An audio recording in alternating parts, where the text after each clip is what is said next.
Баршаңызға сәлем, сіздермен Нұрлайым. Бүгін үй жағдайында өте дәмді болып шығатын, тестосы өте жұмсақ, созылмалы пицца жасаймыз.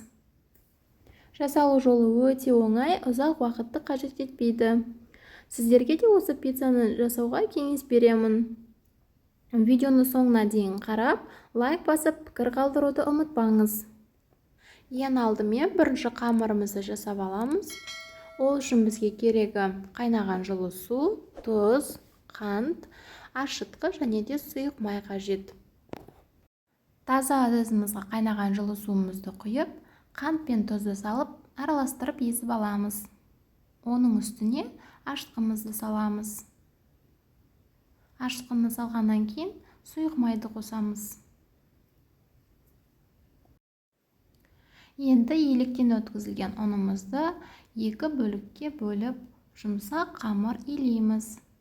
Тесто міндетті түрде жұмсақ болғаны дұрыс. Дәл осы видеодағыдай өте жұмсақ қамыр илейміз. Дайын болған қамырымызды алып, екі бөлікке бөліп аламыз.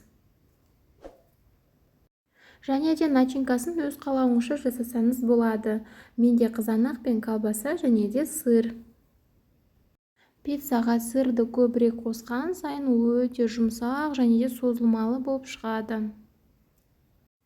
Қамырымызды енді өте жұқа етіп жайып аламыз. Видеоны соңына дейін көріп, каналыма тіркеліп, пікір қалдырып, лайк басуды ұмытпаңыз.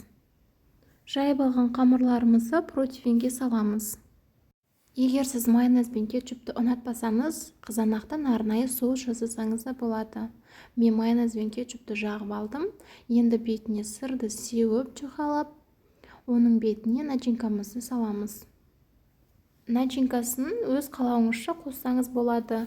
Мысалы, тәтті болгар бұрышы, саңырауқұлақ және де басқа да көкөністерді қоссаңыз болады. Мен балапандарым осы қызанақ пен колбасаны ұнатқандықтан, мен осы екеуін ғана қолдандым.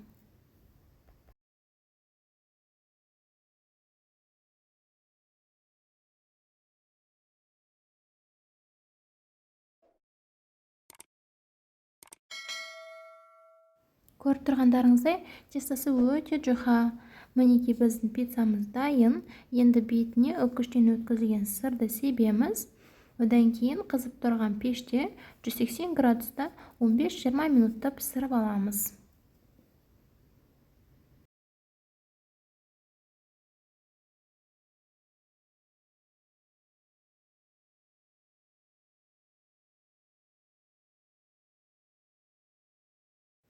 Мінекей пиццамыз дайын, ас болсын.